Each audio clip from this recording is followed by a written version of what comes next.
Va ora in onda la rassegna stampa.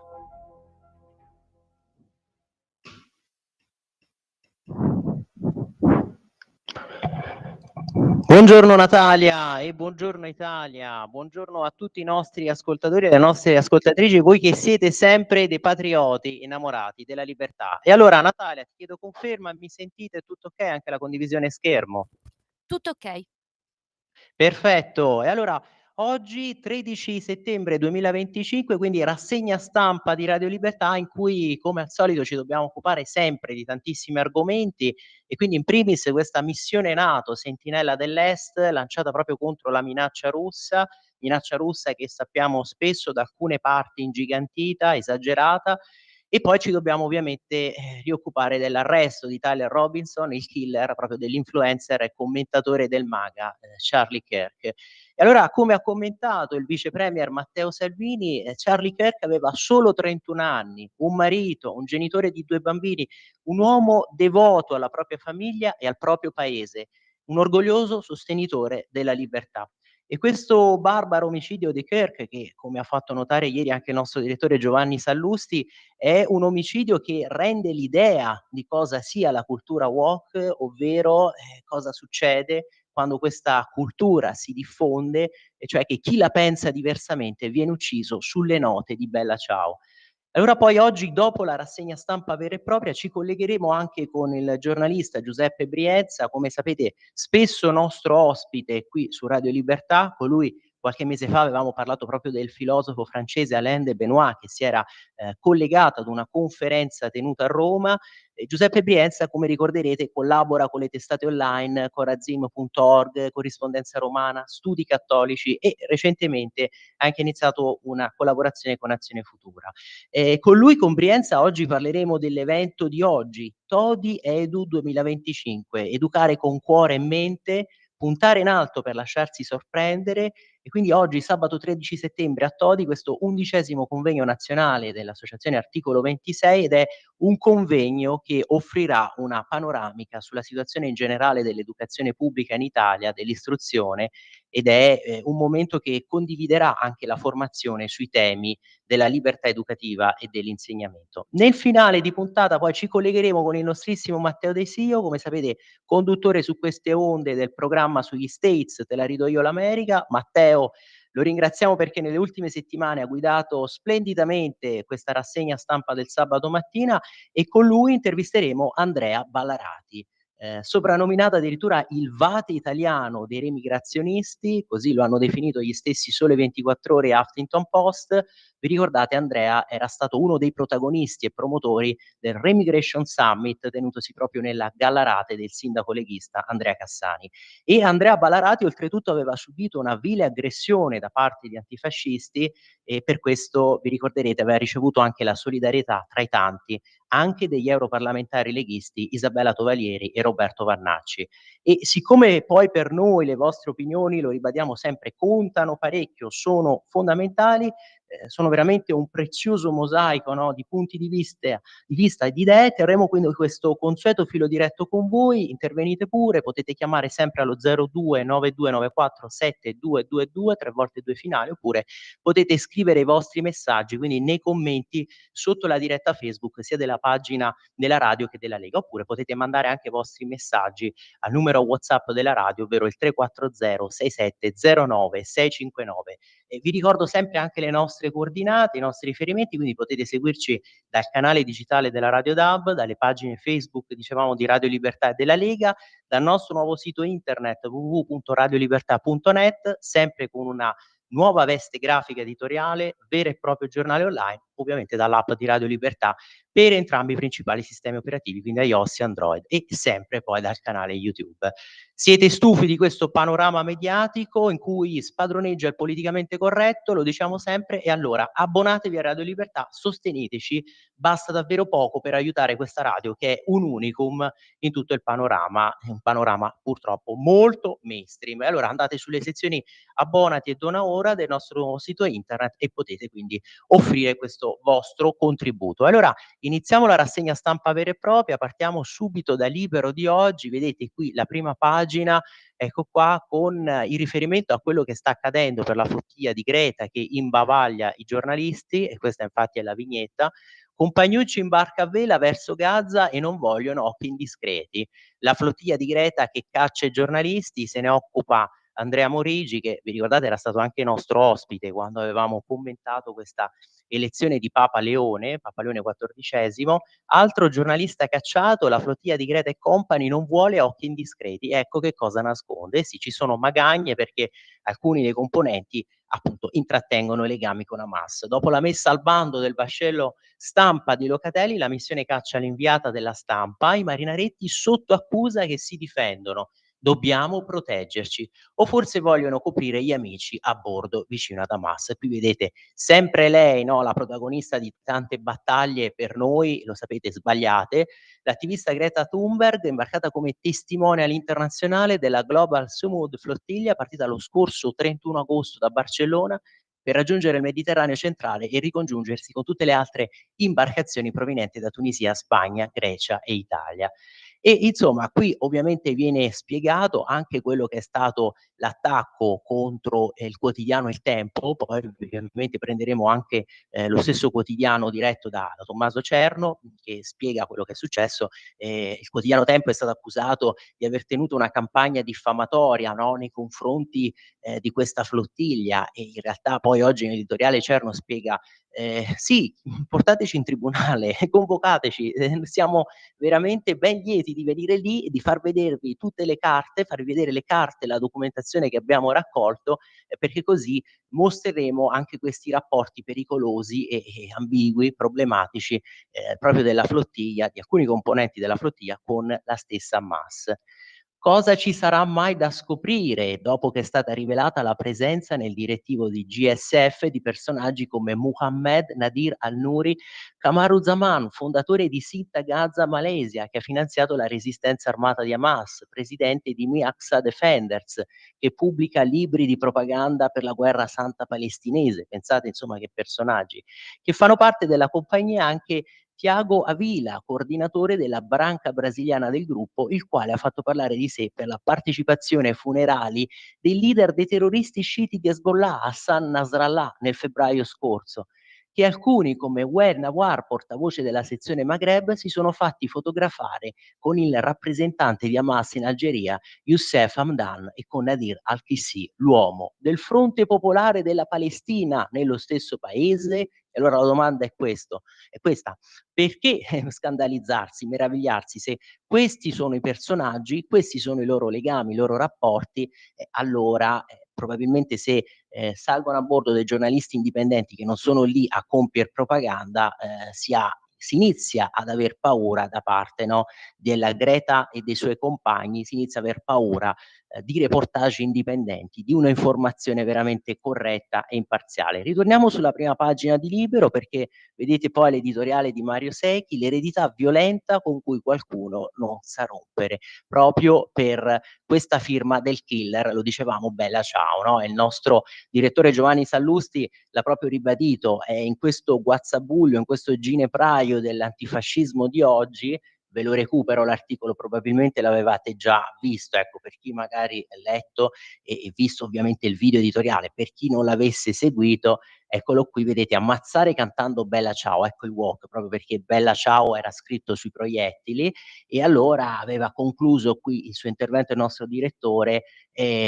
parlando di questo antifascismo, che appunto c'è tutto una sorta di ginepraio linguistico in questo fascismo degli antifascisti, che peggiora sempre, e quindi Sciascia, Pasolini e Flaiano lo irridevano, ma oggi si è ripresentato ancora più astorico e delirante, qui poi il delirio appunto di questa barbara uccisione, di questo omicidio, e il suo vestito è il woke, la cultura woke, ammazza gli avversari politici, ne incarna la quintessenza moderna e come tale va combattuto radicalmente. Poi con il nostro ospite Andrea Balarati rifletteremo anche su questo concetto di woke, perché appunto un suo spunto che ci offriva probabilmente la stessa nozione di woke per quello che è l'armamentario ideologico iper estremista di questa sinistra americana. Probabilmente questa nozione di woke è superata, nel senso che la sinistra estrema americana va ancora più oltre, si spinge su terreni ancora più pericolosi, terreni ideologici, e purtroppo poi vediamo questo odio ideologico che cosa produce. Appunto un barbaro omicidio come quello che abbiamo visto. Quindi preso l'assassino di Charlie Kirk, sui proiettili ha scritto le parole della canzone antifascista, ma a sinistra provano a dire che tutto questo non ha a che fare con la loro propaganda, anzi hanno persino voluto incolpare Trump e lo stesso Kirk dicendo: ah, siccome la loro era una propaganda estremista, sono loro che si sono attirati questo. Che vergogna, no? Abbiamo sentito anche queste accuse, queste ricostruzioni. Trump che è intervenuto pena di morte, e appunto i soliti intellettualodi che in Italia accusano la vittima guadagnava con l'odio. Il colpo a Casaccio. E invece di Daniele Capezzone, Formili che torna e fa il processino al TG1 di Chiocci, ci andiamo, questo a pagina 13, per seguire insomma anche queste vicende, no, sulla TV italiana, questi commenti. Trasmissione a senso unico, Formiglio è tornato e fa il processo al TG1. Qui vedete, no, il conduttore di Piazza Pulita sulla 7, e Capezzone infatti interviene e spiega: Formigli ha preso la rincorsa, ormai non si ferma più. Mette insieme spezzoni di mail interne alla redazione del TG1, e però finge di non sapere come non ci sia stata alcuna sollevazione anti-Chiocci, al punto che la stessa proposta di un'assemblea è abortita sul nascere. Questo proprio per la sua ricostruzione, no, a proposito del TG1, e insomma qui giustamente Capezzone se la prende contro un certo modo di fare giornalismo. Dice infatti Mentana, per esempio, smontando la tesi accusatoria di cui si discute qui: non ho mai visto un presidente del Consiglio che dicesse fanno il direttore del TG1 e non voglio neanche sapere chi è. Gioco, partita, incontro. Per la cronaca Formigli si fa di minuto in minuto più attapirato. Mentana non gli dà soddisfazione. Matteo Renzi non sembra affatto interessato a partecipare al tentativo di lapidazione di un assente, e Bocchino tiene il punto. E questo proprio per ricordare quello che è successo appunto in studio con notevole sportività. Vi ricordo, ecco, in studio c'è Enrico Mentana, per inciso il direttore di un TG concorrente rispetto a quello di Chiocci, che fa presente come il problema sia il rapporto complessivo tra Rai e politica, mica tra un singolo TG e uno specifico direttore. E questo proprio per le critiche, no, di questa ricostruzione da parte di Formigli. Allora, noi ritorniamo un secondo però sulla prima pagina di Libero, poi passiamo alle altre testate d'aria. Vedete qui sul testamento di Armani, che è il suo autoritratto, e un testamento che cura i dettagli, come lui stesso curava tutto della sua vita, comunque della sua maison, appunto sempre con questa ricerca della perfezione, no, in ogni dettaglio. E poi i falsi martiri, Ranucci che medita di andare alla 7 e il PD impazzisce. Questo per ricollegarci al tema di prima, no, di palinsesti televisivi schierati, che poi alla fine sapete, no, si dice sempre al governo del centrodestra, tele Meloni, e poi invece notiamo sempre che c'è una propaganda continua, no, da quella parte a sinistra, anche appunto in testate, in emittenti che dovrebbero essere indipendenti. A maggior ragione abbiamo sempre detto anche della scelta di Cairo di posizionarsi, no, con questi talk show così schierati.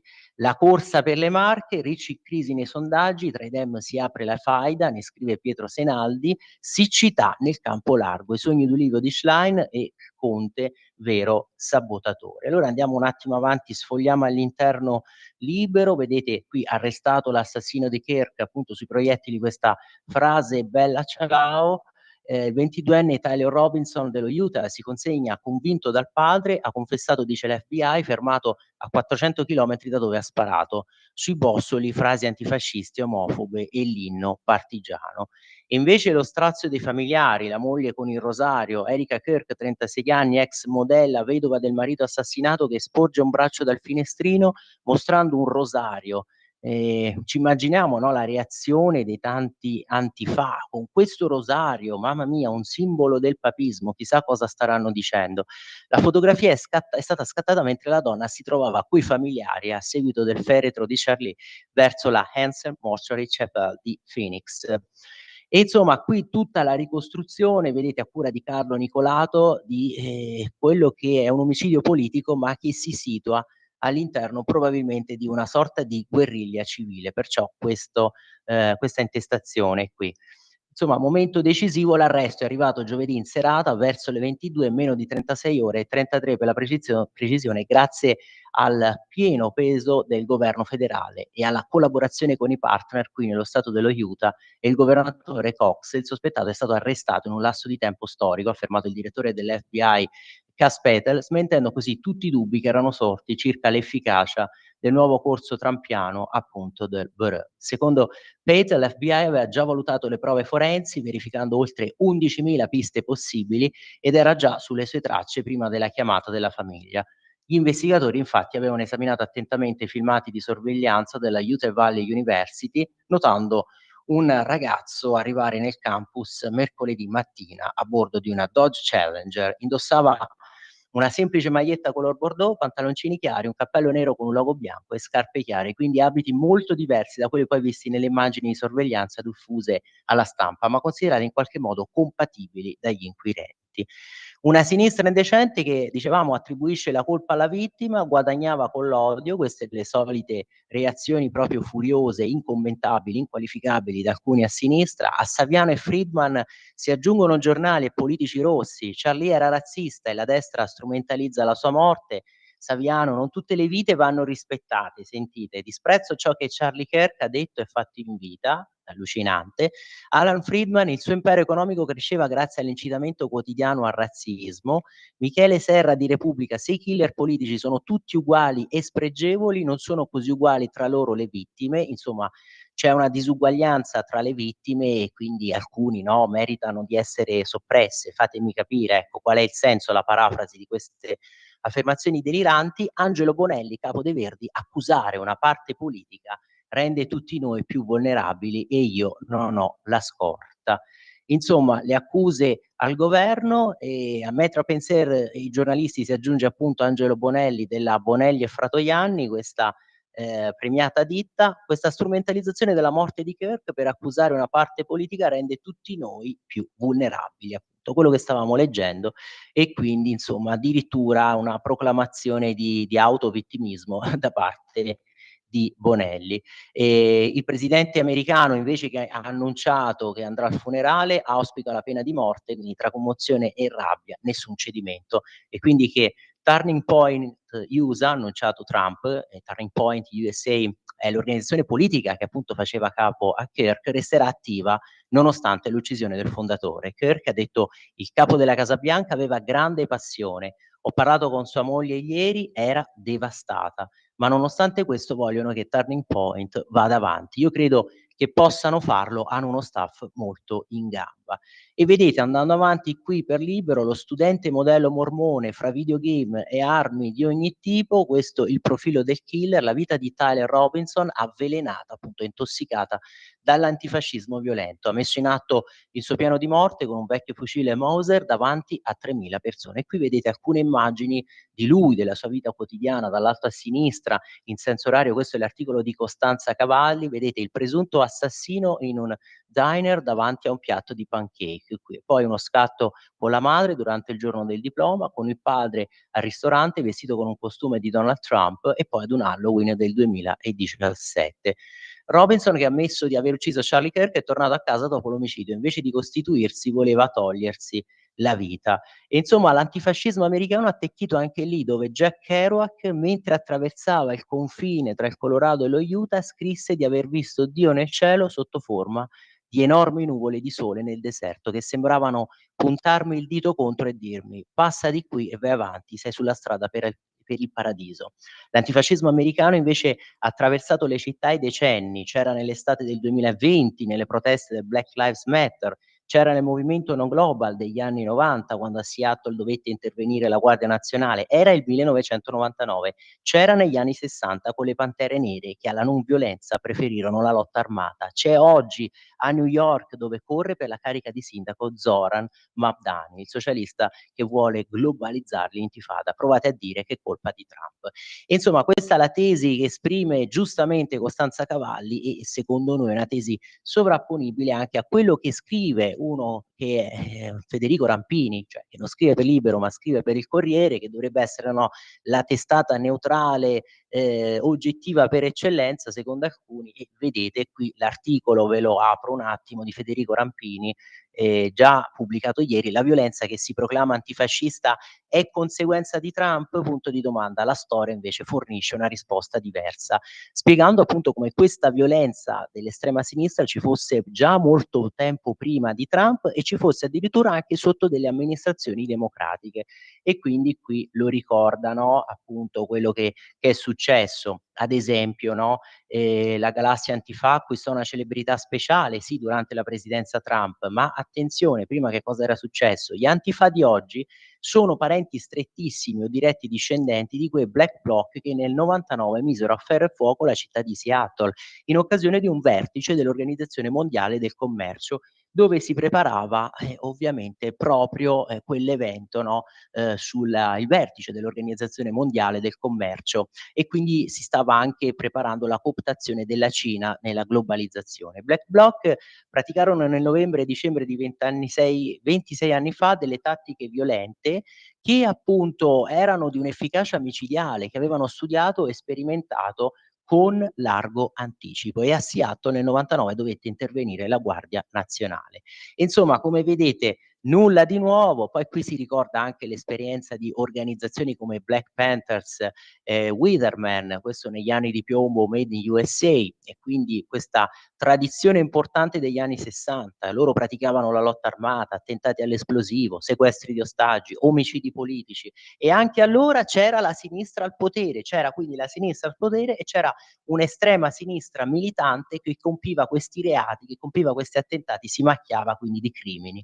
E allora vedete, qui è spiegato da Rampini, quindi la figura di Johnson viene associata soprattutto alla guerra del Vietnam, e quel conflitto era una delle giustificazioni addotte dalla contestazione violenta.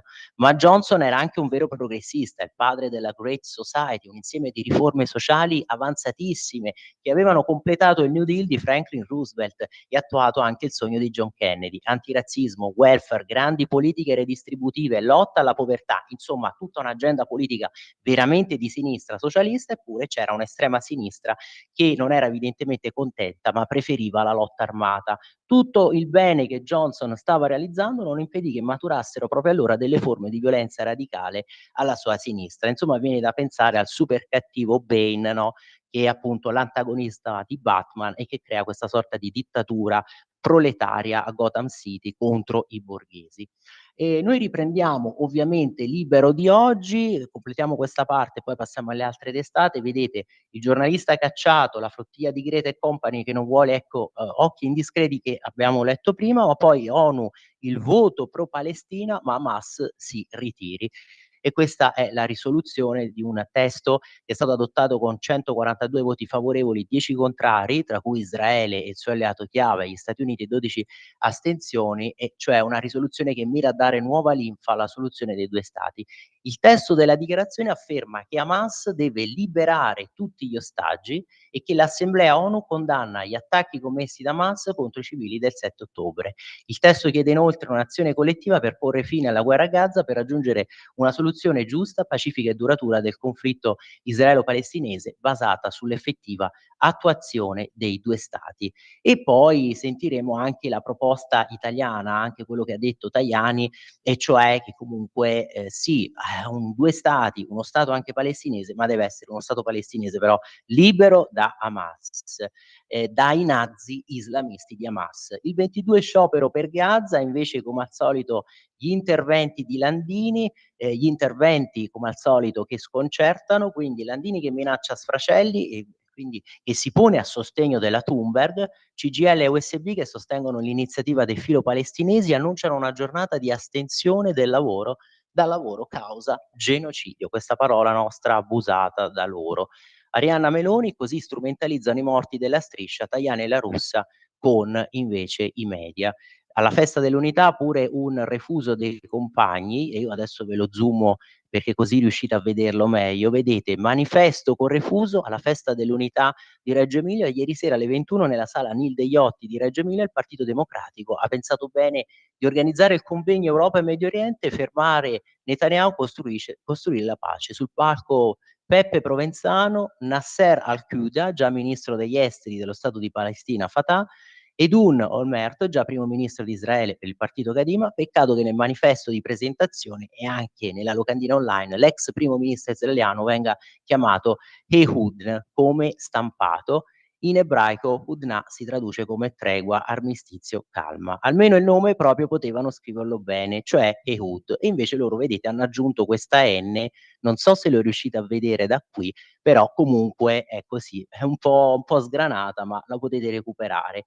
A proposito poi di eventi, io ovviamente faccio questo breve intermezzo per aprire la pagina invece del sito internet della Lega, perché questo ovviamente voi lo seguite spesso, però per ricordarvelo, chi non l'avesse ancora aperto, i prossimi appuntamenti TV e radio, ma anche i prossimi eventi, qui ovviamente dalla tendina degli eventi, ecco qua, e allora attività, prossime feste della Lega, eccetera, prossimi gazebo, quindi potete sempre essere aggiornati qui, no? Vedete ad esempio Bergamo, Soca Fest, Palazzago, Brescia, Spiedo, Padano, Rovato, quindi tenetevi sempre aggiornati, da cui potete consultare i vari eventi, vedere anche se ci sono aggiornamenti, se ci sono novità, ecco, posticipazioni, cambiamenti, vedete anche Como, 28esima festa di Lega di Cermenate, via Montale, presso mensa scolastica, quindi 17-10, 19-10, 2025. Tutto poi ovviamente in attesa di Pontida del prossimo fine settimana. Avete visto quanti video che hanno rilanciato questa iniziativa, sarà la grande festa della Lega, sarà una festa in cui fare il punto su tutto quello che già è stato realizzato, che è stato attuato e su quello che ancora c'è da ottenere, quindi sulle tante battaglie già vinte e le tante altre battaglie che bisogna combattere e poi ovviamente condurre vittoriosamente altre battaglie in cui trionfare. Avrete visto forse i tanti video, no, degli esponenti politici leghisti che annunciano questo evento, che spiegano perché è eccezionale, unico, perché bisogna partecipare. Ci ha tanto colpito, ecco, questo per esempio rilanciato dalla Lega Giovani, non so se si vede,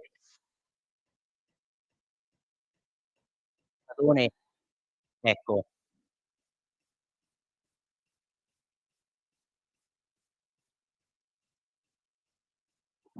Ecco, la prima volta sul Pratone, allora chiedo a te conferma poi Natalia se si sia sentito l'audio, perché magari se no ci sono stati 10 secondi di vuoto, e noi però andiamo avanti con la rassegna stampa. Prima della pausa dei primi 30 minuti apriamo ovviamente le prime pagine delle altre testate d'aria. Andiamo per esempio sul Giornale. Vedete qui, prima pagina, l'assassino partigiano, poi in alto il docufilm invece su Montezemolo, la Ferrari, veramente la cosa più importante.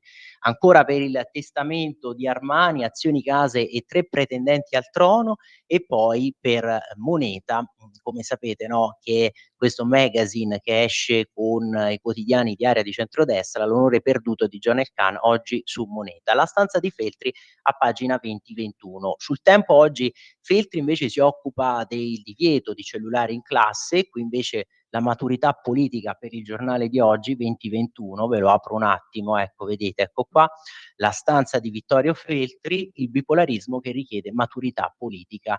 C'è questa richiesta, gentile direttore Feltri, a firma di Giuseppe Ultimeri, in Italia regna la partitocrazia, la maggioranza dei governi, specialmente nella Prima Repubblica, duravano poco, quelli più longevi un anno. Basti pensare che il governo che è durato di più è stato il Berlusconi 2, che è durato una legislatura.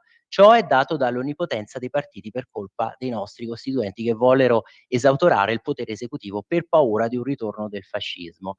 E allora, nel 2008 Berlusconi provò a limitare questa confusione, almeno nella zona del centrodestra, creando un partito unico, cioè PDL, il Popolo delle Libertà.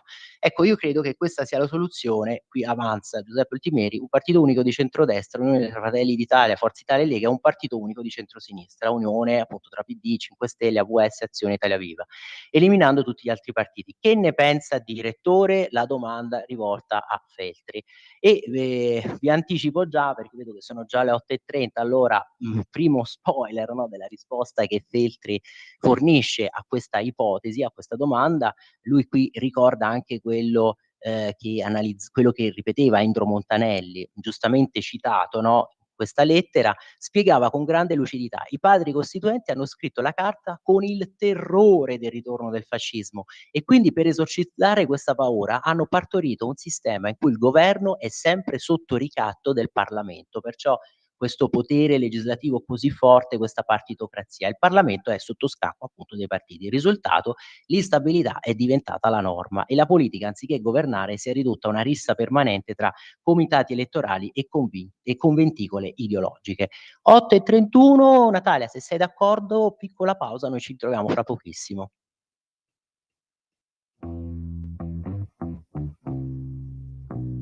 Radio Libertà ha vinto il prestigioso Microfono d'Oro, l'Oscar della radio italiana per la seconda volta in 2 anni. Questo successo è merito del programma Pop Economia, Rumore, condotto dalla brillante Alessandra Mori. Questo premio non è solo nostro, è un traguardo straordinario che abbiamo potuto raggiungere soprattutto grazie al vostro costante ascolto e supporto. Auguri a tutti noi, voi siete i veri campioni.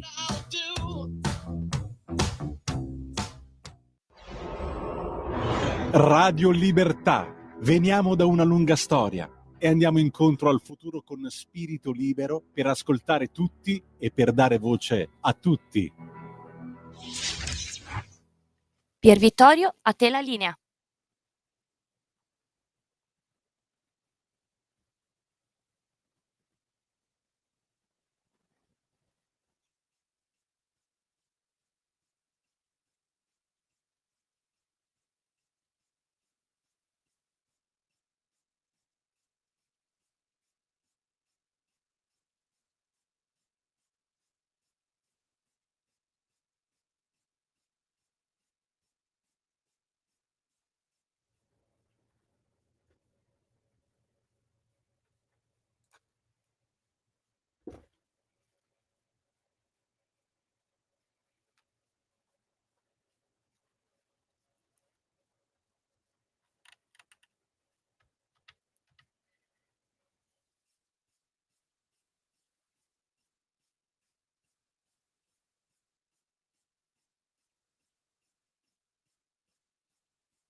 Pier Vittorio, scusa se ti interrompo. Non ti sentiamo. Adesso sì, perfetto. Perfetto, allora era andata via un attimo, spero non tantissimo, mamma mia, che non ci sia stato un buco troppo lungo, ci scusiamo, non so cosa sia successo. Io oltretutto mi risentivo e quindi pensavo che non ci fossero problemi. Però adesso è tutto okay, vero? Mi confermi, Natalia, che problema superato? Adesso sì. Perfetto. E allora vedete dalla pagina Facebook invece del capitano Matteo Salvini il video con gli studenti della Liberty University che si riuniscono per pregare per la famiglia e per i cari di Charlie Kirk. E poi l'intervento che ha tenuto a dritto e rovescio Matteo Salvini: se devo assumere militari io li assumo per proteggere gli italiani, non per fare le guerre in giro per il mondo. E questo ovviamente è un riferimento a tutte le proposte sciagurate che sono venute anche da Macron, in difficoltà nel proprio paese, ma che l'abbiamo abbiamo sempre detto, si atteggiano a novello Napoleone che pensa di condurre campagne contro la Russia, e invece abbiamo dei problemi di sicurezza, dobbiamo difendere i nostri confini e giustamente ci sono anche dei problemi nelle nostre città, nelle città italiane, e allora questi militari li assumiamo per proteggere gli italiani. Riapriamo invece la parte di rassegna stampa e finiamo di leggere, ecco, le conclusioni di Feltri. Qui siamo alla stanza di Vittorio Feltri, pagina appunto 20 e 21 di oggi del giornale, su questa proposta, no, di semplificare l'offerta politica magari con due grandi partiti, uno di centrodestra e uno di centrosinistra. Dunque, caro Giuseppe, qui conclude Feltri, no, in risposta alla lettera che è stata inviata, capisco la sua nostalgia per un sistema più ordinato, più leggibile, più sobrio, ma temo che semplificare il numero dei partiti non sia sufficiente se prima non si semplifica la testa di chi quei partiti li guida. Finché i leader italiani continueranno a pensare più al proprio tornaconto che al futuro del paese, potremo anche passare da 10 partiti a 2, tuttavia il risultato non cambierà. Seguiteremo a galleggiare nel nulla in attesa del prossimo salvatore della patria, che puntualmente si rivelerà un altro illusionista. Ma allora, abbiamo citato Feltri, andiamo sul Tempo di oggi, visto che c'è anche lì il suo intervento, la sua riflessione. Eccolo qui, no, vedete il Tempo di Feltri. Intanto il Tempo di oggi, lo stavamo dicendo prima, che spiega l'attacco subito dalla flottiglia, dalla nave delle ONG, e qui il consueto gioco linguistico di parole che ci fa ridere, no, divertentissimo, ci ha abituato spesso a questi titoli il Tempo. Flottiglia che si ingazza con il tempo. La nave dell'ONG, invece che salvare i palestinesi, trova il tempo di querelare il nostro giornale. Il motivo? Solo noi parliamo dei legami con Hamas. Sinistra zitta come sempre, la destra che appunto precisa basta con le censure. Poi vedete qui anche l'intervista a Marco Carrai, che è stato perseguitato e quel 7 settembre dimenticato da tutti. Francesca Albergotti, che qui l'articolo su "Non voglio vivere in un regime che compie la propaganda continua". E a pagina 10 quello che vi anticipavo, no, con il Tempo di Feltri, che bella la nuova scuola con i telefonini spenti. Allora Pier andiamolo. Vittorio, Sì. quando vuoi c'è una chiamata. Ah, allora la facciamo sentire, anzi scusateci sempre, no, per le attese che magari non vi diamo la linea subito in tempo diretto. Prego. Buongiorno signor Scimia, Lisetta. Ciao Lisetta, ben risentita. E ben ritornato anche lei. Allora, io volevo parlare di altri programmi, cioè della giustizia internazionale, signor Scimia, perché Sì. il caso Al-Masri, rimpatriato in Libia nonostante mi sembra un mandato della Corte Penale Internazionale, mostra, secondo me, signor Scimia, quanto la giustizia globale dipenda dalla volontà politica degli Stati. Allora, lo stesso accade con la Corte europea nei diritti dell'uomo, non solo la Russia condannata per la persecuzione dei testimoni di Geova, ma anche Turchia, Israele, Polonia e Ungheria hanno ignorato, secondo me, o contestato le sue sentenze. Se, signor Scimia, violare costa meno che rispettare, la disobbedienza diventa razionale. Senza strumenti coercitivi, dico io, la giustizia internazionale rischia di essere solo un principio, non una garanzia. Tutto qua, io lo saluto e buona giornata anche a lei. Grazie mille Elisetta. Beh sì, riflessione assolutamente stimolante, no? Perché noi vorremmo sempre che le gravi ingiustizie, i gravi crimini vengano puniti, vengano sanzionate. Il problema poi ci deve essere un organismo internazionale che magari rappresenta comunque vari paesi. E pensate anche allo stesso esempio dell'ONU, cioè comunque con questo Consiglio generale di sicurezza che deve riunire i vincitori della seconda guerra mondiale, quindi quelli che hanno riscritto il nuovo ordine mondiale, però anche lì ovviamente si contrappongono degli interessi politici che sono divergenti e quindi su alcuni temi, alcune questioni non si riesce ad arrivare ad una unanimità, ad una visione comune, ad un consenso che permetta poi di effettivamente attuare delle scelte precise e indirizzare, ecco, ovviamente l'azione dell'ONU, e tant'è vero che poi basta l'esercizio, no, del veto e certe risoluzioni, deliberazioni vengano bloccate. Quindi purtroppo Lisetta sembra quasi un problema da cui non se ne esce, perché se poi questi organismi sovranazionali ovviamente devono anche riflettere una certa rappresentatività di stati che hanno interessi diversi, interessi geopolitici, economici diversi, è ovvio che poi queste volontà politiche si riflettono e si riflettono su questi organi sovranazionali e si rischia veramente di arrivare a delle paralisi, anche delle paralisi lì dove bisogna prendere delle decisioni giudiziarie proprio per fermare i crimini e punire dei criminali.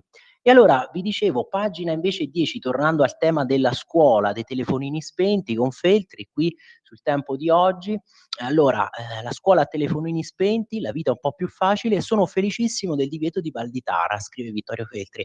La scatoletta infernale disperde la concentrazione e abbassa il quoziente intellettivo dei ragazzi, che poi, per carità, sapete, lo smartphone tutti noi lo usiamo per fare ricerche istantanee, per cercare informazione, per interrogare l'intelligenza artificiale se uno magari non sa quell'informazione, per cercare quasi istantaneamente, no, qualunque video, qualunque notizia, qualunque approfondimento tramite il web, ma poi i ragazzini cosa fanno a scuola? Fanno questo? Lo utilizzano per il loro studio, per le loro ricerche o magari si distraggono, perdono la concentrazione? Qui virgolettati, punto di non ritorno, siamo alla nevrosi digitale, la nomofobia è la paura di non avere il cellulare. Arduo compito della scuola, insegnare ai ragazzi la libertà di sopravvivere anche senza smartphone. E invece sembra che loro siano dipendenti e che insomma il ragazzo sia diventato una stessa appendice del cellulare. Diceva Dante a Ser Brunetto Latini: "Mi insegnavate come l'uomo s'eterna". E Quintiliano teorizzava il maestro ideale, frequentissimo sia il suo discorso sull'onestà e sul bene, infatti quanto più spesso ammonirà, tanto più raramente castigherà.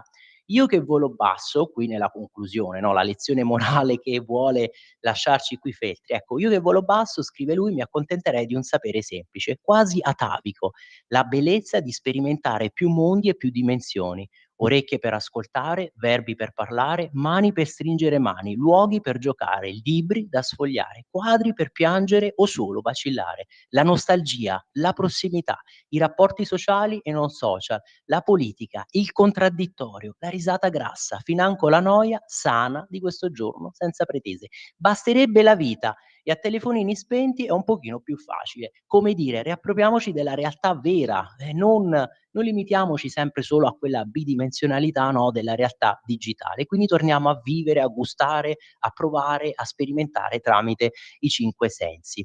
Prima pagina invece del Tempo di oggi, lo stavamo anticipando, no, con l'editoriale di Cerno che dice: "Okay, ci sfidate, ci volete denunciare per diffamazione voi della flottiglia, così, trasferiamo le nostre carte e le sottoponiamo all'autorità giudiziaria, così vedono questi rapporti con Hamas. Devo ringraziare di cuore", esordisce qui Tommaso Cerno, "ringraziare di cuore Greta Thunberg e tutto lo staff di Flottiglia perché mentre Gaza vive il suo grande orrore, loro hanno il tempo, oltre di arrivarci a vela in un paio di settimane anziché con i mezzi militari, in un paio di giorni, anche di denunciare, trovano il tempo di denunciare il tempo. Dopo aver collezionato Corani spediti in forma anonima da centri islamici illegali di mezza Italia, fatue e via salmodiando, ora è la crociera della libertà dal Mediterraneo a farci sapere che è seccata perché c'è un giornale in Italia che non dice che sono tutti belli e bravi. Ringrazio perché finalmente in tribunale le carte della nostra inchiesta saranno documenti ufficiali e potranno essere visti da polizia giudiziaria, procuratori, magistrati e attenzionati dall'opinione pubblica.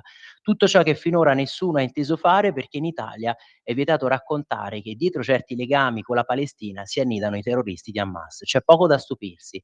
Basti pensare che intelligenza della sinistra, fior di analisti, scrittori e scienziati hanno spiegato che Charlie Kirk, freddato mentre esprimeva il suo pensiero, se l'è un po' cercata. Ecco, vergognosa, no, questa tesi che abbiamo sentito dire, prima abbiamo citato anche tutti i vari intellettuali che di fatto hanno quasi giustificato questo assassinio politico. E poi il tempo di Osho per strappare, no, qualche risata su questa vicenda continua dell'escalation, sui rapporti tra Russia e Stati Uniti, tra le superpotenze nucleari, Trump che rompe gli indugi con Putin, pronte sanzioni su banche e petrolio, e qui la vignetta, il meme di Osho: "Fa che me sarter nober per colpa tua e vedi che succede", dice Trump al telefono con Putin che appunto ascolta in linea.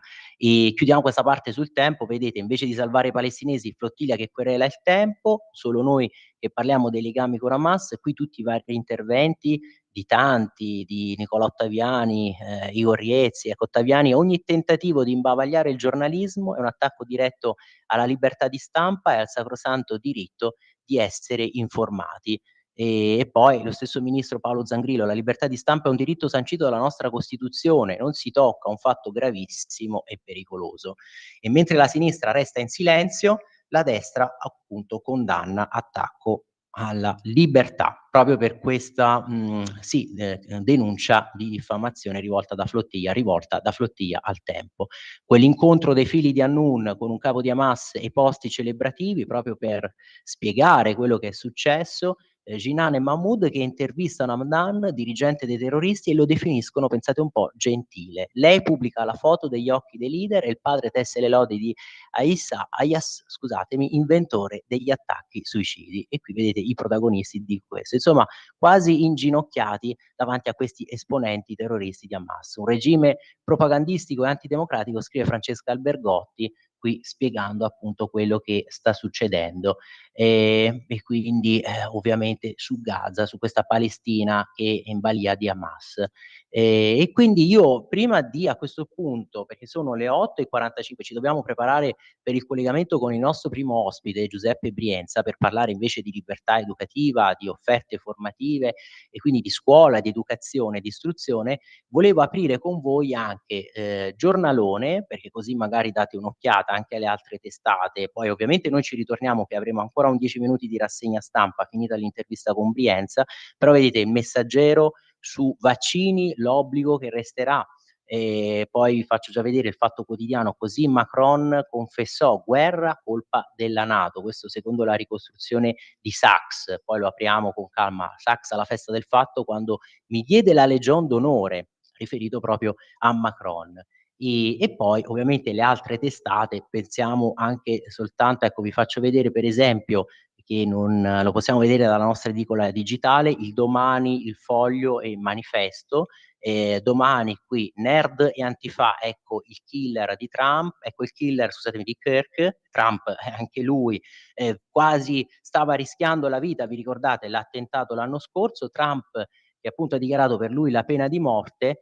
E poi qui Donald e il culto della violenza, così si uccide una democrazia, e questo di Jan Werner Müller, chi strumentalizza l'odio. E insomma sembra quasi dare la colpa anche lui a Trump.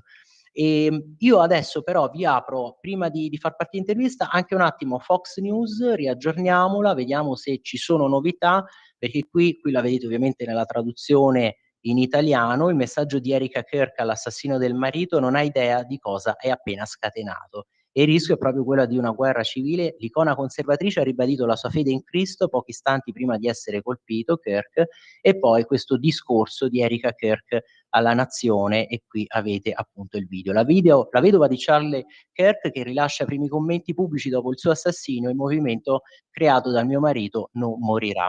Qui potete sentire appunto la sua testimonianza. Riprendendo invece la prima pagina qui di Fox News, vedete la Casa Bianca rende omaggio a un uomo dalla fede incrollabile che ha dedicato la sua vita all'America. E poi anche la star della musica country che rende omaggio al defunto Charlie Kirk sventolando la bandiera americana durante un concerto. Ma Natalia, chiedo a te conferma, probabilmente si è già collegato il nostro ospite Giuseppe Brienza, vero? Sì, è già collegato l'ospite. Perfetto, grazie mille. Allora Giuseppe, grazie per essere con noi, scusaci per l'attesa. Natalia, chiedo a te conferma, probabilmente si è già collegato il nostro ospite Giuseppe Brienza, vero? Ci senti Giuseppe? Perfetto. Perché io non ti sento. Allora ricordiamo che appunto Giuseppe è stato già nostro ospite qui su Radio Libertà. Vittorio. Mi senti? Mi senti Giuseppe? Pronto? Perché io ti sento. E Natalia, chiedo allora a te l'aiuto dalla regia. Allora ricordiamo che Sì, lui è collegato. già nostro ospite.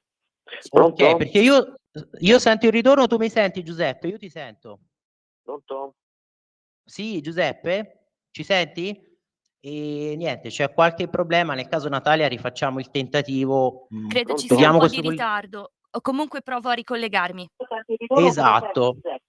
Riproviamo il collega, magari chiudiamo questo, ne riapriamo un altro. Noi intanto andiamo avanti, perché così apriamo anche la verità di oggi, che ancora non ci siamo andati. Ecco, pensavo di vederla con voi poi in quei 10 minuti che comunque abbiamo, no? Tra le 9 e le 9:10, quando inizierà invece il collegamento con Andrea Ballarati. Allora, prima pagina della Verità, ammazzato a colpi di Bella Ciao, e quindi ovviamente ancora su questo omicidio. Finita la caccia al killer dell'attivista USA, un ragazzo di 22 anni convinto dal padre a consegnarsi, e qui l'articolo di Stefano Graziosi, quindi svolta nell'indagine sull'assassinio di Charlie Kirk, e poi a rendere noti gli ultimi sviluppi sono stati proprio il governatore dello stesso Utah, Spencer Cox, e il direttore dell'FBI, Cass Patel. L'editoriale invece di Maurizio Belpietro su Mattarella e il suo disco rotto con la glorificazione dell'Europa. Cosa c'è dietro? Sull'Europa, attenzione, il Presidente della Repubblica non molla, nonostante l'immagine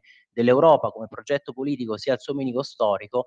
Per gli ormai evidenti errori compiuti sia in politica economica che in politica estera, Sergio Mattarella torna a rifilarci un discorso in cui si magnifica l'Unione, e lo fa in occasione della prima conferenza di Ventotene per la pace e la democrazia, ignorando le polemiche dei mesi scorsi, quando una sinistra divisa agguantò la storia del manifesto redatto più di 80 anni fa da Altiero Spinelli e Ernesto Rossi. Qui vi porto a pagina 7, eccoci qua. E invece appunto spiega Belpietro, Mattarella continua in questa opera di incensamento. Il capo dello Stato ha ricordato che nell'isola usata, quella di Ventotene, dal regime fascista per spedire al confine i dissidenti, vennero messi a dimora i semi di una crescita dell'Europa libera e democratica. Non staremo a ripassare il contenuto di quel documento redatto nel 41, ci aveva già pensato mesi fa Giorgia Meloni quando nell'aula parlamentare rilesse alcuni passaggi fondamentali del manifesto, scandalizzando poi i ben pensanti, ma facendo vedere come alcuni passaggi, soprattutto quelli che facevano pensare ad un futuro di ipercollettivismo, comunque di uno Stato forte, di un potere politico pubblico, sicuramente molto forte nei confronti del cittadino, ecco, quando lesse quei passaggi poi tanti si scandalizzarono. Il Colle benedice l'idea che i migliori comandino le masse incapaci di decidere, e qui vedete la proprietà privata deve essere abolita. Questo quando dicevamo uno Stato forte che si impone sui cittadini, addirittura con questi passaggi il manifesto, no, appunto di Ventotene, la proprietà privata che deve essere abolita, limitata, corretta, estesa caso per caso, non dogmaticamente in linea di principio. Pier E Vittorio, poi qui possiamo sì. riprovare con l'ospite? Sì, assolutamente, se anzi ci ha già raggiunto, perché ti dico, io risento il ritorno, non so voi da casa se ascoltate il ritorno mio in onda, ma magari adesso Giuseppe si è collegato e possiamo far partire appunto l'intervista. Sì, assolutamente. Prova a cambiare il canale perché l'ospite è collegato, ma si vede che c'è qualche problema. Altrimenti possiamo provare anche il collegamento telefonico, non so se Sì. magari esatto. E quindi, diciamo qui riprendendo la considerazione invece di Belpietro su questo discorso di Mattarella, ecco, in risposta a Mattarella che elogia l'Unione Europea, scrive Belpietro: "Abbiamo visto che l'Unione Europea al suo primo vero stress test non sa come reggere la gestione della crisi economica con la cosiddetta transizione green, rischia di far retrocedere l'intero continente avviando importanti comparti industriali verso il declino. Se un tempo si diceva che l'Europa era un gigante economico, un nano diplomatico e un verme militare, oggi siamo portati a sostenere che se le ultime due affermazioni, scusatemi, ancora corrispondono al vero, la prima non è più attuale, cioè non è manco più un gigante economico, ma rimane anche un nano diplomatico e un verme militare. Insomma, mettendo assieme l'economia dell'Unione Europea si capisce che stanno perdendo costantemente terreno nei confronti non soltanto poi dell'America, ma anche della Cina, dell'India e di quelli che un tempo avremmo definito un po' sprezzantemente paesi in via di sviluppo. Ed è quello che si fa notare anche da Confindustria. Io qui vi apro la prima pagina del Sole 24 Ore però del sito, lo riaggiorniamo un attimo perché magari è stato spostato, e allora vedete qui si cita, a proposito dell'intervento proprio di Orsini, ve lo recupero da qua, vediamo se è stato spostato, proprio la sua considerazione sulle difficoltà dell'Unione Europea, su questa Europa che ha attraversato momenti di criticità e sembra in generale ancora non uscirne, proprio perché ci sono le sue considerazioni appunto di Orsini, presidente di Confindustria. Probabilmente è stato sì. Sì, proviamo nuovamente con l'ospite. Proviamo, sì, sì, magari adesso riusciamo, siamo più fortunati, e dimmi pure. Pronto Pier Vittorio, buongiorno. Ecco, grande Giuseppe, ci siamo riusciti, finalmente abbiamo fatto partire questo collegamento. Grazie per essere qui con noi, scusaci di questo ritardo, ovviamente poi recuperiamo che tanto abbiamo ancora tempo. E allora ricorda appunto Giuseppe Brianza, già nostro ospite, giornalista che collabora con tante testate, no? Con Corazzino.org, Corrispondenza Romana, Studi Cattolici, e recentemente ha anche iniziato, dicevamo, questa collaborazione con Azione Futura. E allora oggi abbiamo già detto, dobbiamo parlare di un evento che si tiene proprio in questa giornata, che si chiama Todi Edu 2025, educare con cuore e mente, puntare in alto per lasciarci sorprendere. Quindi questa giornata a Todi, l'11° convegno nazionale di Articolo 26, inizierà proprio fra poco, al termine della nostra rassegna stampa alle 9:30. Ti chiedo subito cos'è questa associazione Articolo 26, ecco, di quale dichiarazione, di quale carta fondamentale, e perché è urgente questo tema della libertà educativa e dell'insegnamento. Certo, il convegno nazionale per l'8ª volta consecutiva si terrà a Todi, nella sala del Consiglio Comunale, inizia alle 10, quindi tra un'oretta e poco più. L'associazione è una APS, un'associazione di promozione sociale, e l'articolo 26, come dicevamo, è l'articolo che prevede il diritto di priorità delle famiglie, dei genitori, nella scelta del genere di istruzione, quindi dell'educazione da impartire ai loro figli, come previsto appunto dalla Dichiarazione Universale dei Diritti dell'Uomo, no? Che è sempre sbandierata, ma non in questo articolo. Si tratta di un testo internazionale approvato dall'Assemblea Generale delle Nazioni Unite il 10 dicembre del 1948. Ecco, questa associazione fa parte, insieme a tante altre meritorie associazioni di genitori, nel FONAX, che è il Forum Nazionale delle Associazioni dei Genitori nella Scuola, istituito presso il Ministero dell'Istruzione e del Merito, no? Adesso si chiama così, il MIM, quello che conosciamo come il Ministero dell'Istruzione. E questa associazione di genitori fa anche parte di un'associazione europea dei genitori che si chiama EPA, European Parents Association, perché chiaramente se non si fa rete fra genitori, fra famiglie, come stiamo vedendo negli ultimi 50 anni, la famiglia è schiacciata e il diritto di educazione viene, diciamo così, monopolizzato dallo Stato, oppure peggio da lobby interessate al controllo ideologico, oppure alla vendita di prodotti farmaceutici o quant'altro. Dicevo, Pier Vittorio, il convegno nazionale si terrà in questo edificio del XIII secolo, che è Palazzo del Capitano, grazie al sindaco e all'assessore della città di Todi, che è governata da una giunta di centrodestra. E infatti l'inaugurazione appunto alle 10 questa mattina, oltre che dal presidente dell'associazione Articolo 26, che è l'ingegner Carlo Stacchiola, e dal vicepresidente Marco Cortellessa, ci saranno anche i saluti del sindaco, l'avvocato Antonino Ruggiano, che è di Forza Italia, e alla fine della giornata, che prevede ben 7 interventi, ma anche un forum, insomma non è solo lezioni, diciamo così, finirà, diciamo, questa sera alle 18:30 ci sarà l'assessore alla scuola, famiglia e cultura di Todi, che è Alessia Marta, che oltre ad essere insomma un ottimo assessore è anche una madre di 4 figli, quindi sa di quello di cui stiamo parlando. Lei è stata eletta per una lista civica di centrodestra che si chiama Todi per la famiglia. Ecco, Pier Vittorio, se posso ti direi velocemente i temi principali che si affronteranno in questa mattinata: 3 interventi, il pomeriggio 4 interventi. Il primo è un po' una priorità, no, Pier Vittorio, per tutti noi che siamo genitori, nonni, insegnanti iscritti all'articolo 26 ci parleranno dell'identità e fluidità di genere, ma non nel senso per proporla chiaramente, ma perché questa società liquida genera appunto l'uomo e anche lo studente liquido se lasciamo fare le cose a certe associazioni, certe lobby, certe organizzazioni.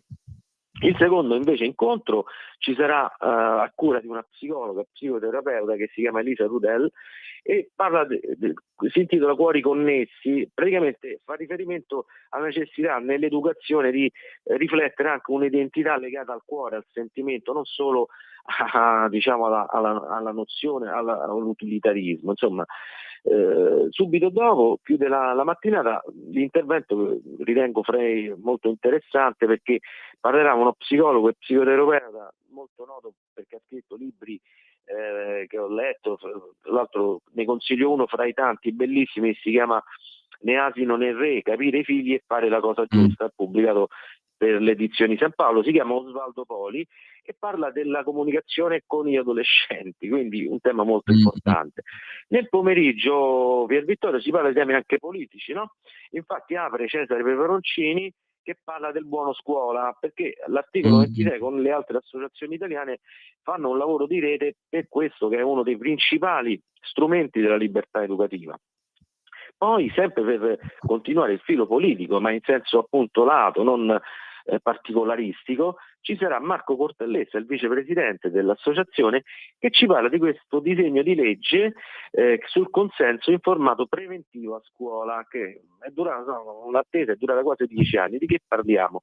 Di un disegno di legge che ha come promotore il ministro dell'istruzione Giuseppe Valditara, che è veramente importante, perché stabilisce la facoltà per le famiglie di esonerare i propri figli minorenni, chiaramente, dalle lezioni che riguardano, c'è scritto nel disegno di legge, temi legati alla sessualità, ma ovviamente il problema principale è quello del gender, no? Oppure insomma, della visione del maschio, diciamo, colpevolistica, una visione di femminismo ideologico, no? Allora, in questo caso, finalmente, se passerà come pensiamo sarà, non ci saranno più diciamo veloci mail o informazioni generiche che portano appunto i genitori ad essere non consapevoli, no? Delle lezioni, a volte di dottrinamenti, no? Per Vittorio, che sottopongono ai ragazzi anche piccoli, no?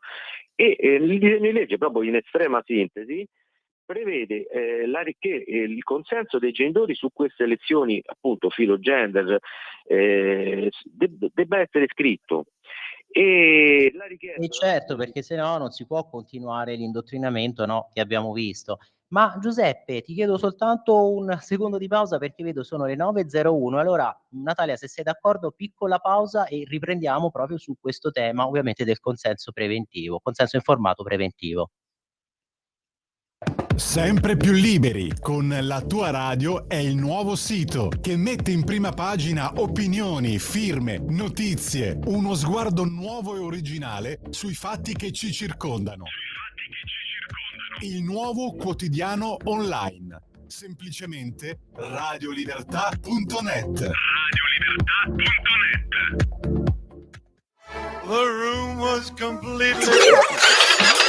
Stanco di perderti i tuoi programmi radiofonici preferiti? Vorresti la tua musica, le tue voci amate sempre con te, ovunque tu vada? Radio Libertà, l'applicazione che trasforma il tuo smartphone e tablet nella tua radio personale.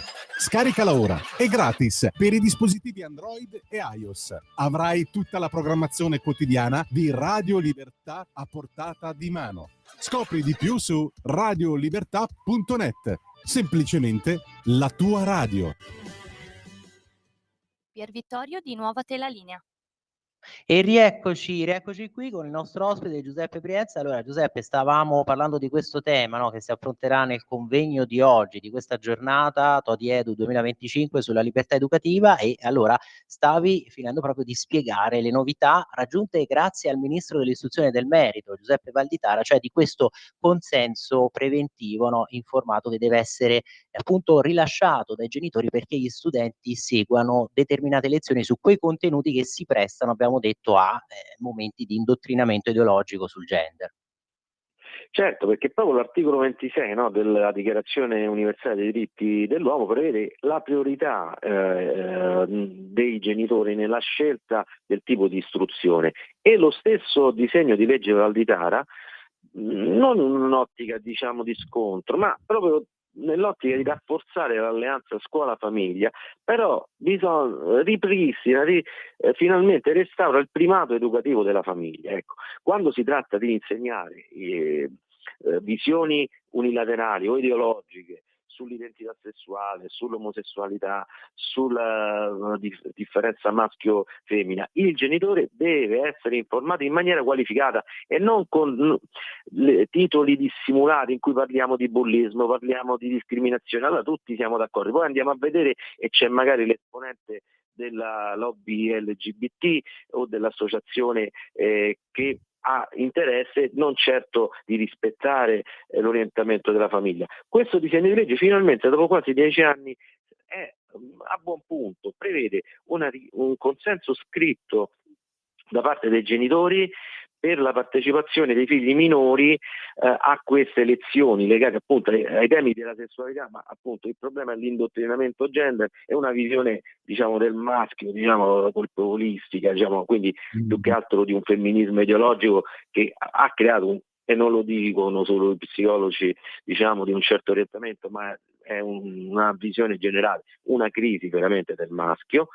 Ecco, e la richiesta ai genitori, come previsto da questo disegno di legge, che al momento è nella Commissione Cultura della Camera, e fra l'altro il relatore è un deputato leghista che è il professor Rossano Sasso, il professore nel senso che è un insegnante, e prevede che la richiesta debba essere molto chiara al genitore del consenso preventivo informato, cioè deve prevedere chiaramente i temi, i fini e i relatori della lezione. Non ce la si può cavare come fino adesso con un titolo che getta fumo negli occhi e che potenzialmente trova magari d'accordo il genitore, poi quando torna a casa è proprio figlio, a volte quando è piccolo lo vediamo in condizioni piuttosto disorientate, se non diciamo con problemi poi di altro tipo.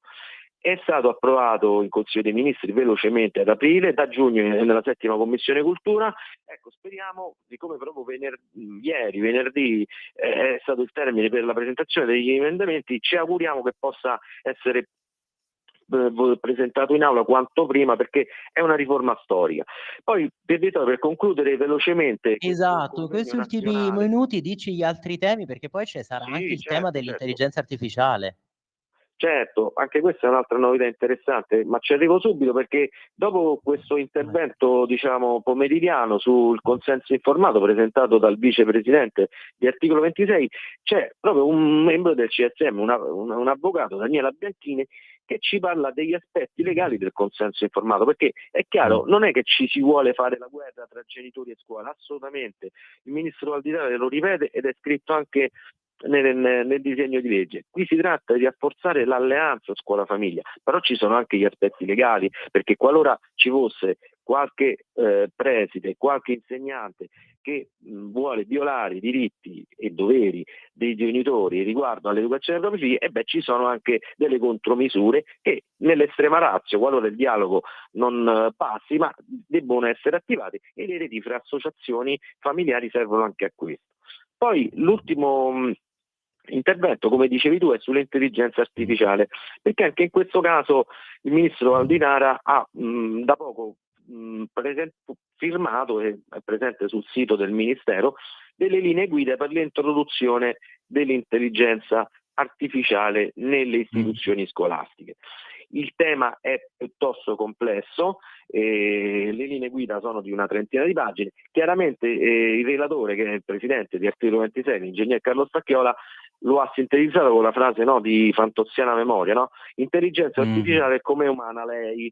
Cioè, in pratica la sostanza è che l'intelligenza artificiale non deve sostituire l'intelligenza umana, per un semplice motivo: non è intelligenza quella artificiale, perché l'intelligenza dell'uomo non è semplicemente dati, nozioni, sarebbe squalificare l'intelligenza dell'uomo, definire quella della macchina uguale alla sua. No, ma è uno strumento che nella concezione personalista, diciamo, della scuola, che è quella che vogliono i genitori, possa essere uno strumento mai sostitutivo ma integrativo dell'offerta didattica.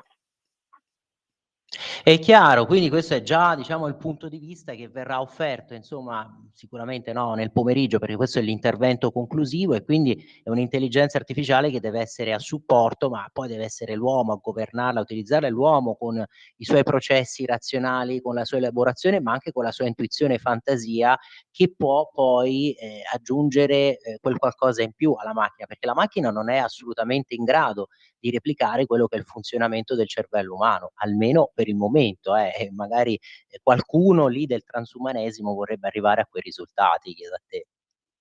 Non solo per Vittorio, ma poi facciamoci la domanda che ho sentito da ultimo, per esempio, dal grande storico Giordano Bruno Guerri. Ma dove attinge l'intelligenza artificiale? Ecco, Giordano Bruno Guerri lo diceva in relazione a D'Annunzio, perché lui è presidente del Vittoriale, no? Diceva: abbiamo alimentato un ologramma di D'Annunzio con l'intelligenza artificiale. Ebbene, lo interrogavano i visitatori e rispondeva come la Boldrini, cioè nel senso, questi attingono da dati che grosso modo sono di politicamente corretto, di visioni unilaterali anche nell'ambito scientifico, e questo è un problema proprio per evitare che noi diamo le dimissioni da intelligenza, cioè dalla nostra intelligenza, è quella vera, e ci affidiamo in maniera veramente umiliante a una macchina che ha qualcuno dietro che comunque poi la alimenta. Esatto, e questo per la scuola è fondamentale, perché i ragazzi non si devono impigrire a fare compiti solo con l'intelligenza artificiale, non devono perdere la propria capacità di scrittura, di azione, riflessione, elaborazione, e quindi non si può delegare tutto, perché altrimenti, non lo so, il sistema cosa vuole da noi? Vuole che questi cervelli si spengano, si atrofizzino, ecco, completamente. Non solo, per Vittorio, ma poi l'intelligenza artificiale difetta anche nelle fonti, cioè non solo ha visioni unilaterali e generalmente basate sul pensiero unico, ma difetta nelle fonti. Chi la usa in maniera sistematica sa che spesso le fonti o non ci sono o se le inventa. Detto questo, è utile, non è che non stiamo dicendo che non è utile, ma non va presa in maniera acritica. Il totem, esatto, sì, sì, sì. E allora grazie mille Giuseppe Brienza per questa tua panoramica di oggi sul convegno che, ricordiamo, inizia fra pochissimo, Todi Edu 2025, Educare con cuore e mente, oggi sabato 13 settembre appunto a Todi, l'11° convegno nazionale di articolo 26, l'articolo appunto della Dichiarazione Universale dei Diritti dell'Uomo. Grazie ancora Giuseppe, allora buona giornata, sicuramente seguirai questo convegno, no, in tutta il suo svolgimento, la sua durata, e ovviamente noi ci ritroveremo, spero prestissimo. Grazie ancora. Grazie a voi e buon ascolto con la rassegna stampa e Radio Libertà. Grazie Giuseppe. Allora chiedo a te, Natalia, se magari ci abbiano già raggiunto Matteo Desio per il collegamento e anche nostro ospite successivo Andrea Ballarati. Probabilmente, non so, è in fase di Non ancora, adesso attivazione li collego collegamento. subito. Ah, perfetto, grazie. Io invece vi riapro quell'articolo del Sole 24 Ore che vi stavo citando prima, perché vedete, ripropone le stesse tesi che abbiamo sentito prima da Maurizio Belpietro, quando esprimeva delle perplessità sulla visione, no, di Mattarella a proposito dell'Unione Europea, perché guardate qui le dichiarazioni di Orsini: l'Unione Europea ha fatto di tutto per distruggere l'industria, ora va tutelata. Questo magari alcuni di voi già l'avevano sentito, ecco, però per ricollegarsi al tema, lo ha detto Emanuele Orsini, presidente di Confindustria, alla Festa Nazionale dell'Unità a Reggio Emilia, partecipando al dibattito "L'economia e le imprese italiane tra dazi e incertezze", e insomma ha detto Orsini: l'Unione Europea ha fatto di tutto per distruggere l'industria. In questi anni l'Europa ha veramente fatto di tutto per distruggere l'auto, l'automotive, l'industria in generale, e anche ora che la Commissione UE sembra voler correggere in parte la rotta con la parola neutralità tecnologica, libertà tecnologica, questa libertà tecnologica ancora non si vede. Abbiamo fatto di tutto, ammonito Orsini, per deindustrializzare l'Europa con le scelte fatte dalla precedente Commissione europea, che ci auguriamo questa Commissione europea non continui, ma purtroppo non mi sembra così allineata alle nostre richieste. E per i leader degli industriali, anche su calzaturiero, pelletteria, farmaci, stiamo facendo di tutto proprio per far scappare le nostre imprese dall'Europa. Quindi anche qui serve compiere una riflessione seria, perché la verità è che quando le norme vengono pensate in Europa non si pensa all'effetto che generano, e insomma ci aspettiamo che la manovra, qui invece l'invito per il governo italiano, la manovra metta davvero l'industria al centro. E Pier una Vittorio? riflessione da... Sì, Sì, sono entrambi di- collegati. Ah, perfetto, grazie mille Natalia e ringraziamo sia Matteo De Sio che Andrea Ballarati. Ci sentite? Sì, buongiorno a te, Pier. Buongiorno.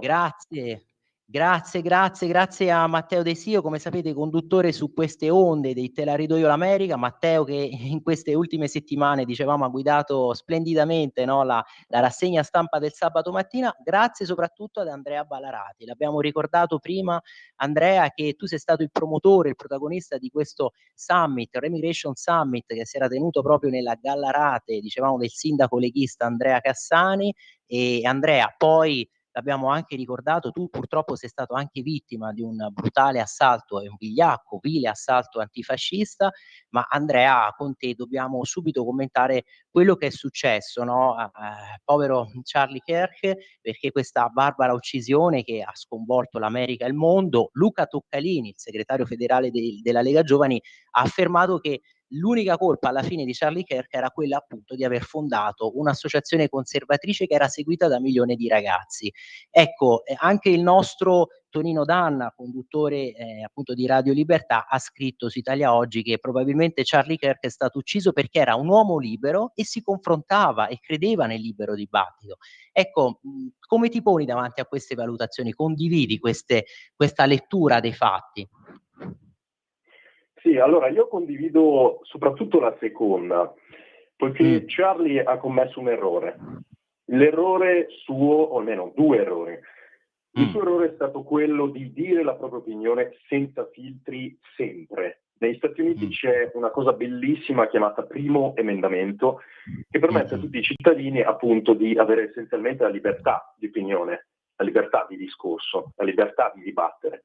E Charlie ha esercitato questa libertà al pieno delle sue capacità con chiunque fosse di sinistra, chiunque fosse di destra, chiunque fosse, poi in America le distinzioni sono un po' particolari rispetto a quelle a cui siamo abituati qua, tuttavia si può dire che lui era la rappresentazione fisica del dibattito. Esatto. Molte persone in questi giorni poi stanno, diciamo, rispolverando i video vecchi di Charlie in cui lui essenzialmente andava nei campus universitari principalmente e studenti di estrema sinistra andavano lì, lo insultavano, lui rimaneva calmissimo, gli permetteva di esprimere la loro opinione. Il secondo errore è stato considerare questa parte politica degna di un dibattito civile, capace di un dibattito civile, nonostante la violenza dimostrata, perché in America da tempo che ci sono sia attentati ma anche tutta una serie di linguaggi, se vogliamo, di incitamento alla violenza, all'odio. La divisione politica negli Stati Uniti si è acuita negli ultimi anni con l'ascesa di Trump in un modo assolutamente, non vorrei dire senza precedenti, ma quasi, insomma. E quindi lui ha commesso questo errore di umanamente andare dall'altra parte politica, tendere una mano e tentare di conciliare appunto destra, repubblicani e sinistra, democratici. C'è una frase sua che vorrei ricordare qui, che è la sua risposta alla domanda del perché lui facesse quello che faceva. E la sua risposta era sempre questa, ossia che dal momento in cui le persone smettono di parlare, cose brutte accadono.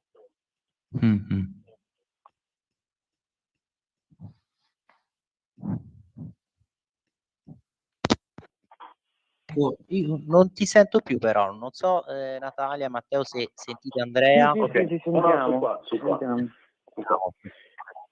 Quindi questo va anche ad indicare il tipo di persona che lui era, no? Il fatto che lui in tutto ciò, in quello che era l'ambiente politico degli Stati Uniti, nelle università, nonostante tutto l'odio che gli arrivava addosso, lui comunque andava dall'altra parte e tendeva una mano. E per questo è stato ucciso. Chiaro, chiarissimo. Sì, la colpa è stata proprio quella di aver comunque concesso un confronto a chi in realtà quel confronto non lo voleva, non accetta le idee degli altri ed è pronto addirittura alla violenza pur di mettere a tacere idee diverse. E Matteo, vengo da te, intanto ancora grazie per essere sempre con noi, e ricordiamo che nella scorsa puntata di Te la rido io l'America tu avevi approfondito proprio tematiche di cui Kirk si occupava, che erano quelle delle migrazioni, e tu hai parlato proprio delle politiche di Trump per il contrasto dell'immigrazione, avevi parlato anche del progetto Alligator Alcatraz, ma credo che forse adesso, tu che ti sei occupato spesso di università americane, vorresti fare una domanda proprio su questo, no? Al nostro ospite, ad Andrea Balarati. Esatto, dato che è una personalità, possiamo dire, pubblica, che interviene spesso in dibattiti, si apprezza anche il fatto, oltre alla questione del dibattito, ma anche, secondo me, è importante celebrare di Charlie Kirk, ma di tutti quelli che riescono a farlo poi all'interno dell'università, il fornire un'altra versione della politica, perché all'interno delle università americane spesso, come ha già detto il nostro ospite, purtroppo è prediletta la versione dei democratici. Questo secondo me soprattutto sarebbe da elogiare del compianto Kirk, ovvero il fatto di aver dato una voce anche per i giovani conservatori, e penso che anche il nostro ospite credo che sia d'accordo. Sì, beh, c'è da dire che Charlie, visto che comunque il progetto adesso non conosco l'anno in cui lui abbia cominciato, l'avevo letto, mi è passato di testa. Tuttavia è iniziato molto tempo fa, prima appunto che Trump e i repubblicani riuscissero a costruire questo momento per arrivare all'elezione appena avuta. La sua visione è stata quella di portare la guerra culturale, quindi la Kulturkampf, se vogliamo chiamarla così, in termini un po' più filosofici, nelle università. Le università che sono il campo di battaglia tipico della sinistra. Pensiamo all'Italia, per esempio. Nelle università viene formata, viene sfornata quella che è poi l'avanguardia politica di sinistra, l'avanguardia intellettuale, ma anche in certi casi l'avanguardia, diciamo, militante, ecco, quella un pochino più estrema, quella dei centri sociali, quella che oggigiorno pensa solo alla Palestina e tutto quanto. Lui ha avuto la geniale intuizione di portare, tramite semplicemente il dibattito, questa battaglia nelle università, al fine di dimostrare che la sinistra, in questi campus universitari, eccetera, diciamo che imprime una completa ideologizzazione al di fuori di ogni ragione e fatti nelle menti dei giovani ragazzi, delle giovani ragazze che sono presenti su questi campus. Bisogna considerare inoltre il contesto della politica americana, che è un contesto molto più, e so che sembrerà strano, ma è molto più ideologicamente estremizzato rispetto a quello che abbiamo qui, proprio per il primo emendamento, no? Infatti lì la sinistra su certi temi è molto più avanti, tra virgolette, in quella che è la finestra di Overton, se vogliamo, rispetto che in Italia. Per esempio, lì determinate questioni arcobaleno, se vogliamo definirle così, per non entrare nei dettagli specifici, sono molto più estreme delle nostre. Allo stesso modo, a destra, per la libertà sia di opinione ma anche di azione del comparto politico, quindi le possibilità di attuare dei cambiamenti anche a livello istituzionale molto importanti, le proposte politiche sono molto più avanti, sono molto più concrete rispetto alle nostre. Quindi qui c'è spazio anche a livello politico per la costruzione di due poli estremi, diversi, molto, diciamo, non vorrei dire militarizzati, ma concedetemi il termine nel senso ideologico. Cioè loro sanno che volendo le istanze che portano avanti, per quanto estreme possono essere applicate per quelli che sono i poteri costituzionali degli uffici lì presenti, per quella che è la mentalità delle persone. Sempre relativo all'ambiente politico degli Stati Uniti, tornando alle università, l'avanguardia della politica, diciamo, statunitense non è in uomini, diciamo, con i capelli grigi, come è qua in Italia, a livello culturale, ideologico, eccetera, L'avanguardia negli Stati Uniti è nella gioventù universitaria, sia a destra che a sinistra, soprattutto ormai a destra, proprio per questo tipo di progetti, come il progetto che ha portato avanti Charlie. Se voi, io vorrei citare un gruppo con cui ho diversi contatti, in cui ho diversi amici, che è il New York Young Republicans Club.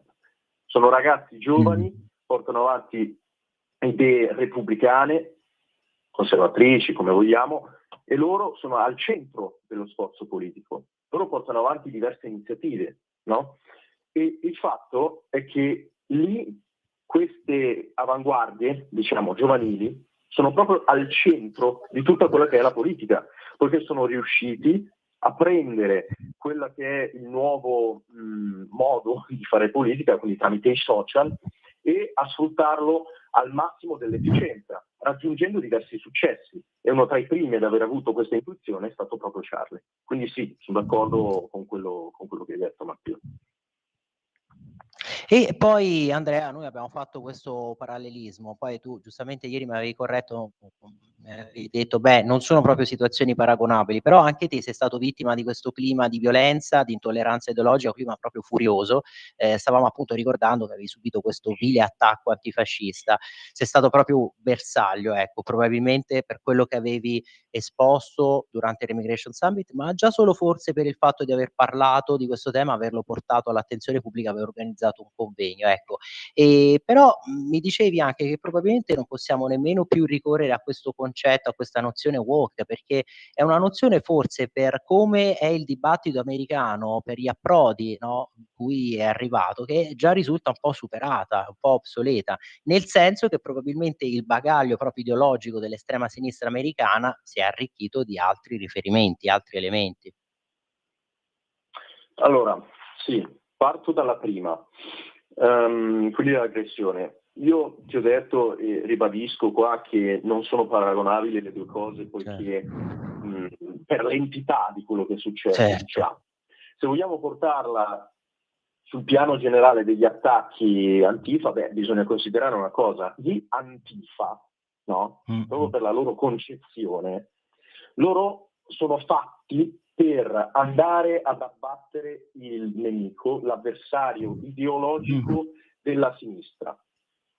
Quando c'era il fascismo, loro erano gli antifascisti, no? Andavano contro i fascisti, e non c'erano solo comunistelli, quello che è. C'era anche gente per bene, diciamo, tra gli antifascisti e tutto, perché era una concezione diversa. Poi nel tempo questa concezione si è evoluta, è arrivato il 68, lì le battaglie sono cambiate, il fascismo è morto con Mussolini, tutta una serie di questioni. Quindi adesso questi antifascisti, no, sono semplicemente persone che vedono il fascismo ovunque. Quindi sono il braccio armato della sinistra, quella, la sinistra con Rolex, no? come si diceva anche, e sono utilizzati appunto, poi si muovono in maniera autonoma, si muovono in maniera non autonoma, quello non si può dire, dipende dai contesti poi, no? Si muovono per quello che è reprimere il dissenso verso la sinistra e soprattutto per mettere paura a coloro che si espongono e portano avanti istanze come, per esempio, come facciamo io, ma soprattutto altri ragazzi in Europa, la remigrazione. Io non conosco un ragazzo che sia uno che abbia la mia età e che sia nel mondo degli identitari, perché è quello il mondo a cui io faccio riferimento, che non abbia subito un'aggressione fisica. Quindi la situazione è questa, che la violenza politica è tornata, c'è, è monodirezionata, perché da sinistra a destra, poiché la sinistra e gli antifascisti così sono impuniti, poiché nel tempo, nel corso degli anni 80, eccetera, hanno infiltrato quello che è il potere giudiziario. Adesso noi lo sappiamo benissimo, soprattutto chi, ad esempio Salvini, eccetera, eccetera. Quindi che c'è una magistratura ideologizzata che protegge poi anche questo braccio armato dei centri sociali. Quindi parlare di woke, tornando agli Stati Uniti, che è un termine che si è diffuso in Italia relativamente recentemente, ma che negli Stati Uniti veniva utilizzato da parecchio tempo. Parlare di woke, secondo me, secondo molti, ormai è obsoleto, poiché non si parla più di una sinistra che porta avanti delle istanze completamente deliranti, che poi quella è la prassi comune, ma è una sinistra che si sta organizzando, che si sta rendendo molto violenta e che è arrivata a una fase nella quale stanno perdendo la guerra culturale, di cui parlavo prima, perché oggettivamente le istanze che portano avanti sono indifendibili e provengono da un contesto di ragionamento ideologico, eccetera, che si rifà a quella che è l'ideologia comunista, che può essere definita ideologia globalista, quindi la negazione di tutto ciò che è umano. Quindi di per sé partono da una posizione di torto, fondamentalmente a livello esistenziale. E quindi si sono evoluti, non riuscendo a vincere questa guerra culturale, l'unica cosa che possono fare è passare alla violenza. Chiaro, chiarissimo. Hanno perso la guerra culturale e stiamo vedendo che adesso vogliono passare ad una guerra fisica. Ma allora sono le 9:29 per la chiusura, per le conclusioni a te Matteo, anche perché tutto quello che abbiamo detto probabilmente potrebbe essere ripreso, lo svilupperai lunedì per il tuo Te la ridò io l'America.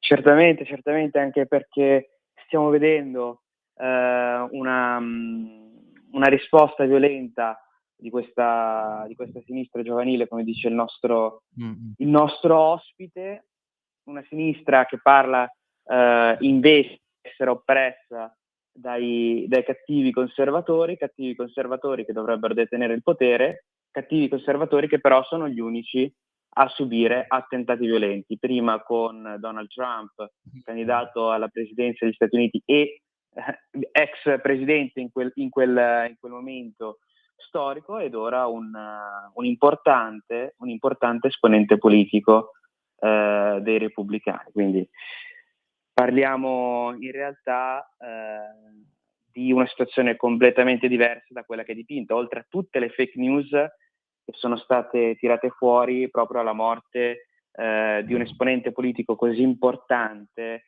per il movimento dei conservatori nel mondo, come Charlie Kirk, fake news riprese anche dai giornali, quelli importanti, quelli con tanti giornalisti dietro che avrebbero tanta facilità nello smentire tali notizie. Esattamente. E a proposito poi di colleghi giornalisti di altre testate emittenti, in questi ultimi secondi vi lascio con, ovviamente, qui dalla pagina, dal sito della Lega per i prossimi appuntamenti TV e radio, quindi 10:30 di oggi Sky TG24 con agenda Massimo Garavaglia, senatore Lega, sempre oggi alle 20:30 Isabella Tovaleri, europarlamentare Lega, 4 di sera su Rete 4. E allora, grazie a Matteo, grazie ad Andrea Ballarati, grazie a Natalia. Grazie ragazzi, e ovviamente noi ci ritroviamo prossimo fine settimana, vi aspettiamo tutti per l'evento di Pontida, dicevamo, per celebrare quanto già raggiunto e per fare il punto su tutte le battaglie che ci aspettano, che dovremo combattere e che dovremo vincere. Grazie ancora a tutti, buon sabato, buona continuazione qui su Radio Libertà.